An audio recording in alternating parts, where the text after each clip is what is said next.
नमस्कार, आप देख रहे हैं CN24 न्यूज और मैं हूं आपके साथ जेडी। आज हम बात करेंगे एक ऐसे मुद्दे की जिस मुद्दे को जानना आपके लिए बेहद ज़रूरी है। मुद्दा एक ऐसे थीम से जुड़ा हुआ है जिसके बारे में जानने के बाद एक बार आप भी ज़रूर सोचेंगे कि ये वाकई इस मुद्दे पर भी क्या भ्रष्टाचार हो सकता है। मुद्दे का थीम है अमृत जल महोत्सव। अब आप जरा समझिए, जहां एक और देश आज़ादी का अमृत महोत्सव मना रहा है, इस महोत्सव के जरिए कई अच्छे योजनाएं, सरकारी योजनाओं को ज़मीन पे उतारा गया, लेकिन इन्हीं योजनाओं में भ्रष्टाचार भी, समझ रहे हैं आप, सामने आ रहा है। कैसे आ रहा है, कौन सी योजना में आया, जरा ये आप समझ लीजिए। अमृत जल महोत्सव के जरिए अमृत जल सरोवर बनाने का एक योजना तैयार किया गया। निश्चित तौर पर अगर आप देखा जाए तो ये एक बहुत ही कारगर और देश को उन्नति प्रदान करना और साथ ही किसानों के लिए आय वृद्धि का भी एक स्रोत था, अगर इस योजना को जमीन पर सही तरीके से पहुंचाया जाता। लेकिन क्या ऐसा हुआ, ये सबसे बड़ा सवाल है। और जरा समझिएगा कि अगर नहीं हुआ तो क्यों नहीं हुआ। सबसे पहले हम आपको ये रिपोर्ट दिखा रहे हैं। इस रिपोर्ट को देखिए कि आखिर किस तरीके से यहाँ पर भ्रष्टाचार किया गया, और उसके बाद बाकी की कहानी हम आपको बताएंगे। रिपोर्ट देखिए। साल 2014 जब नरेंद्र मोदी जी ने देश के प्रधानमंत्री के रूप में शपथ ग्रहण किया था, तब उन्होंने जो पहला वाक्य बोला था वो था, ना खाऊंगा और ना खाने दूंगा। मोदी जी अपने इस बात को जरूर सार्थक करते हुए दिखे हैं, लेकिन क्या उनके गृह राज्य गुजरात में भी इस कसम की लाज रखी गई है? क्या गुजरात में उनके पार्टी के विधायक, मंत्री और बाकी के कार्यकर्ता उनके इस बात का अनुसरण कर रहे हैं, या फिर दृश्य कुछ और ही है? आज ये बड़ा सवाल उभर कर सामने आ गया है, और इसीलिए हमने भी ये सवाल पूछा है कि अमृत जल महोत्सव या अमृत भ्रष्टाचार। आपको ये बात जानकर बहुत हैरानी होगी कि जिस योजना का शुभारंभ पंचायत क्षेत्र के विकास के लिए, वहाँ के किसानों की उन्नति के लिए, वहाँ के किसानों की उन्नति और आय को बढ़ाने के लिए किया गया था, दरअसल वहाँ सबसे बड़ा भ्रष्टाचार सामने आया है। और वो भी कोई छोटा मोटा भ्रष्टाचार नहीं, बल्कि करोड़ों रुपए का भ्रष्टाचार। अब ये हुआ कैसे, आइए हम आपको बताते हैं। 18 अप्रैल 2022 भारत सरकार द्वारा अमृत जल महोत्सव के अंतर्गत एक योजना प्रस्तावित कर उसे गुजरात सहित देश के तमाम राज्यों में भेज दिया गया। लेकिन हम यहाँ बात केवल गुजरात की कर रहे हैं, क्योंकि भ्रष्टाचार का यह मुद्दा गुजरात से सामने आया है, इसीलिए गुजरात के ऊपर ही इस योजना को लेकर हम बात कर रहे हैं। इस योजना के तहत अमृत जल सरोवर का निर्माण करना था, यानी कि बड़े बड़े तालाब, जलाशय, मिनी वाटर रिजर्वर वगैरह वगैरह, और साथ ही किन क्षेत्रों में किया जाए उसका भी सुझाव दिया गया था।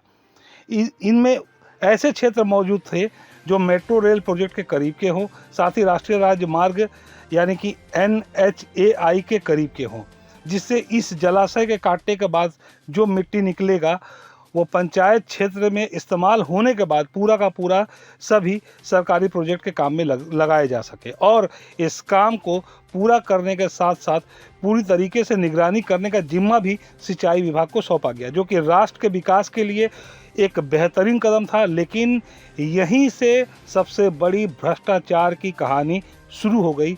अब जानिए वो कैसे। दरअसल हुआ क्या, बड़े बड़े तालाबों और जलाशयों को बनाने के नाम पर बड़े बड़े गड्ढे काटे गए, और वो भी ऐसे जिसमें अगर कोई पशु या बच्चा गिर जाए तो तुरंत गिरने से डूबकर उनकी मौत हो जाए। इस योजना के नाम पर सम्मिलित क्षेत्रों के सरपंच, तहसीलदार और पंचायत के कॉन्ट्रैक्टर मिट्टी को बिना किसी रॉयल्टी चुकाए, बगैर सरकारी दस्तावेज के अपने निजी फायदे के लिए केमिकल कंपनियों में, बड़े बड़े होटलों में, साथ ही टाटा प्रोजेक्ट ग्रुप को बेच दिए गए। टाटा प्रोजेक्ट ग्रुप गुजरात में मेट्रो रेल प्रोजेक्ट पर काम कर रही है। अब ज़रा समझिए कि भ्रष्टाचार कैसे हुआ। तालाब और जलाशय के नाम पर जो बड़े बड़े गड्ढे बनाए गए, उन गड्ढों से, यानी कि एक एक गड्ढों से हजारों ट्रक मिट्टी निकाला गया, और 5,000 रुपये प्रति ट्रक के हिसाब से मिट्टी को सीधा बेच दिया गया। यानी अगर एक तालाब को काटने में 1000 ट्रक मिट्टी निकाला गया और 5000 के हिसाब से बेचा गया तो सीधा 50 लाख रुपया, और पूरा का पूरा पैसा कॉन्ट्रैक्टर और सरपंच के जेब में चला गया, जबकि ये पैसा सिंचाई विभाग को मिलना चाहिए था, या फिर गुजरात सरकार के पास में आना चाहिए था, या फिर पंचायत क्षेत्र, जिन पंचायत क्षेत्र से ये मिट्टी निकाली गई है वहाँ देना चाहिए था। लेकिन ऐसा कुछ नहीं हुआ। हाँ, ये ज़रूर हुआ कि अब जो ठेकेदार पहले मोटरसाइकिल में घूमा करते थे, अब वो फॉर्च्यूनर गाड़ियों में घूमने लगे, यानी कि सीधे के सीधे मोटरसाइकिल से फॉर्च्यूनर तक का सफ़र तय हो गया। आम जनता के लिए भले ही अच्छे दिन आए या ना आए, लेकिन ऐसे ठेकेदारों और सरपंचों के तो अच्छे दिन जरूर ही आ गए। देखते ही देखते दूसरे राजनीतिक दलों के नेता भी बीजेपी में शामिल हो गए। अब ऐसे में विधायकों के रिश्तेदार भी इस काले कमाई में सीधे तौर पर शामिल हो गए। जब हमने इस पूरे मुद्दे पर सिंचाई विभाग के भरूच नोडल अधिकारी से बात की तो उन्होंने जो बताया वो सुनकर हम भी चौंक गए।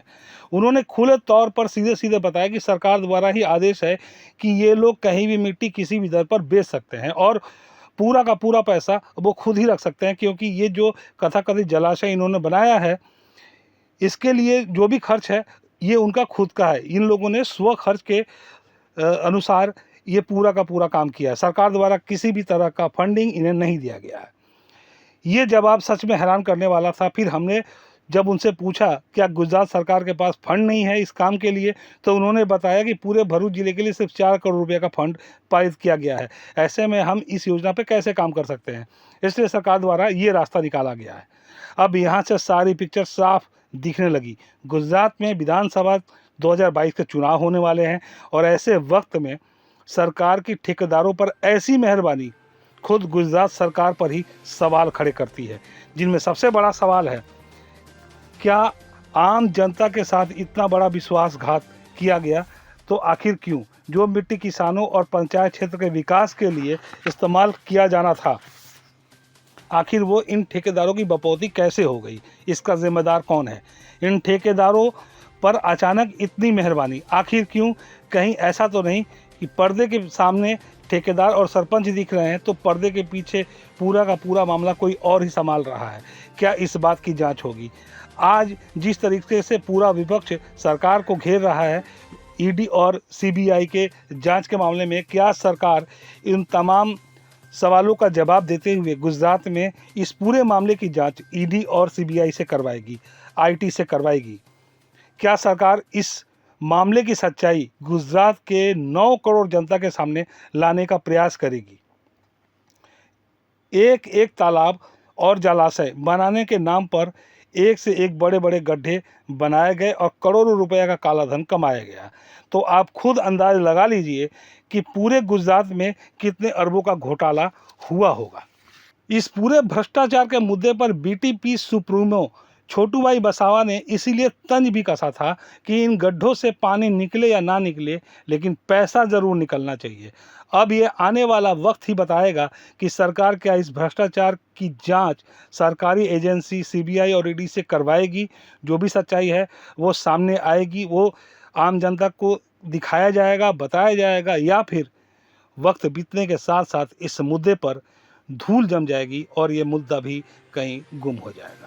तो जैसे कि अभी आपने रिपोर्ट में देखा कि बड़े बड़े जलाशयों, तालाबों, मिनी रिजर्वर को बनाने की जगह पर बड़े बड़े गड्ढे बनाए गए। हर एक गड्ढे से हजारों ट्रक मिट्टी निकाला गया और वो पूरा का पूरा मिट्टी बेच दिया गया।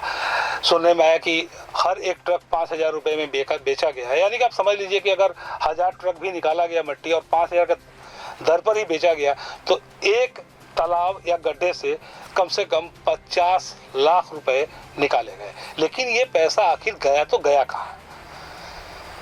अब समझने वाली बात है, क्या पूरे के पूरा पैसा कोई कॉन्ट्रैक्टर या सरपंच अपने जेब में रख सकता है? और अगर रख सकता है तो इनके ऊपर ये जो खास मेहरबानी की गई, आखिर वो क्यों की गई? क्या गुजरात सरकार की खास मेहरबानी है या सरकारी तंत्र का? ये भी आपको समझना होगा, वो भी हम आपको बताएंगे। लेकिन सबसे पहले समझिए कि ये जो भ्रष्टाचार की कहानी है आखिर ये सामने कैसे आई। सबसे पहले आपको याद होगा, सबसे पहले हमने आपको एक खबर दिखाई थी अवैध भूमि खनन को लेकर, आज से ठीक 3 महीने पहले। हम 3 महीने से इस मुद्दे पर लगातार बने हुए, इस पे काम किए जा रहे हैं।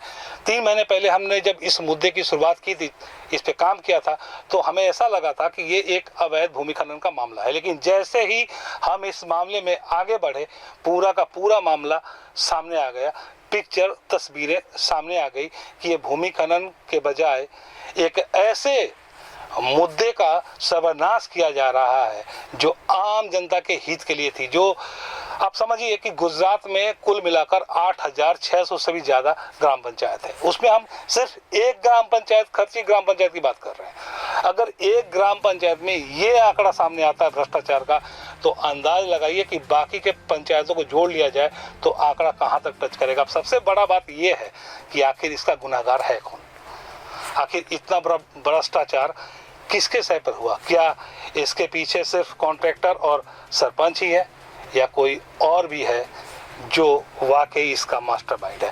आपको छोटू भाई वसावा का हम एक इंटरव्यू दिखाते हैं। इस इंटरव्यू के कुछ अंश आप देखिए, हालांकि ये पहले भी हमने दिखाया था, लेकिन इस इंटरव्यू को अभी देखना, उसके कुछ अंश आपको देखना बहुत जरूरी है, तो ही आपको समझ में आएगा कि वाकई इस मुद्दे पे चल क्या रहा है। ये इंटरव्यू का अंश देखिए। सर, खर्ची भिलवाड़ा जो ग्राम पंचायत है, खर्ची नहीं, सब जगह पे जहाँ जहाँ है, वो जो सरपंच है उसके साथ उसका वो हो गया है ना, टाइप हो गया है ना, टाइप हो गया है। वो पैसा लेकर उसको देना CR पाटिल को, सुजलाम सुफलाम योजना, इसमें पानी निकले नहीं निकले कोई बात नहीं, पैसा निकलना चाहिए वही बात है उन लोगों को। बड़ा गंभीर आरोप लगा रहे हैं सर, पानी निकले ना निकले पैसा निकलना चाहिए। हाँ बिल्कुल वो तो काम उन लोगों का है, पैसा पड़ाने का, गरीबों को खा जाने का, वही काम है ना। पार्टी ही इस बेच पर बनी है ना, देश को ख़त्म करने का, गरीबों का सुनना नहीं, उसका कुछ छीन लेने का, बजट खा जाना, वही तो उसके लोह में है। तो जैसे कि अभी आपने सुना कि छोटू भाई वसावा ने क्या कहा, एकमात्र छोटू भाई वसावा ही एक ऐसे नेता रहे हैं जिन्होंने इस पूरे मुद्दे पर आवाज उठाई है। कई बार उन्होंने इस मुद्दे पर, अवैध खनन पर आवाज उठाई, अपनी बात को सामने रखा। लेकिन अगर उनको छोड़ दिया जाए तो बाकी गुजरात का इतना बड़ा विपक्ष होने के बावजूद भी विपक्ष की तरफ से इस मुद्दे पर कोई भी बात नहीं बोली गई, ना ही सवाल पूछा गया। खैर, ये विपक्ष की अपनी क्या मजबूरी है, कहीं विपक्ष का भी इसमें कुछ लेना देना है नहीं है, ये बात की बात है, जांच की बात है। लेकिन जो सबसे अहम बात है वो ये है कि क्या केंद्र सरकार इस मामले में ईडी और सीबीआई से जांच करवाएगी, क्योंकि विपक्ष हमेशा केंद्र सरकार को इस बात से घेरते रहता है कि केंद्र सरकार केवल विपक्ष के ऊपर ईडी और सीबीआई की जांच करवाती है। तो क्या केंद्र सरकार इस बार विपक्ष को जवाब देगी? क्या इस पूरे मामले की जांच ईडी और सीबीआई से करवाएगी? क्या आय से अधिक संपत्ति का मामला भी जांच के दायरे में आएगा? ये सबसे बड़ा बात है, देखने वाली बात होगी कि आखिर सरकार इस पर क्या फैसला लेती है। बहरहाल, कल जब हम आपसे मिलेंगे तो इस मुद्दे से जुड़े एक ऐसे व्यक्ति के बारे में हम आपको बताएंगे जिस व्यक्ति का नाम इस मामले में सामने आ रहा है। कौन है ये आदमी और किस तरीके से इस पूरे मामले में इसका जुड़ाव है, इसका खुलासा हम कल करेंगे। और साथ ही कल ये भी बताएंगे कि आखिर वो कौन कौन सी कंपनियां हैं, केमिकल प्लांट्स हैं भरूच जिले में, जहां पर इस मिट्टी को बेचा गया है अवैध तरीके से। क्योंकि अगर चोरी करने वाला चोर है तो चोरी का सामान खरीदने वाला भी चोर होता है। बने रहिए हमारे साथ, देखते रहिए CN24 न्यूज़। नमस्कार। હવે જુઓ દેશ દુનિયાની તમામ ખબરો તમારી આંગળીના ટેરવે. ઉઠાવો મોબાઈલ અને ગૂગલ પ્લે સ્ટોર પરથી ડાઉનલોડ કરો અમારી CN24 ન્યૂઝ મોબાઈલ એપ.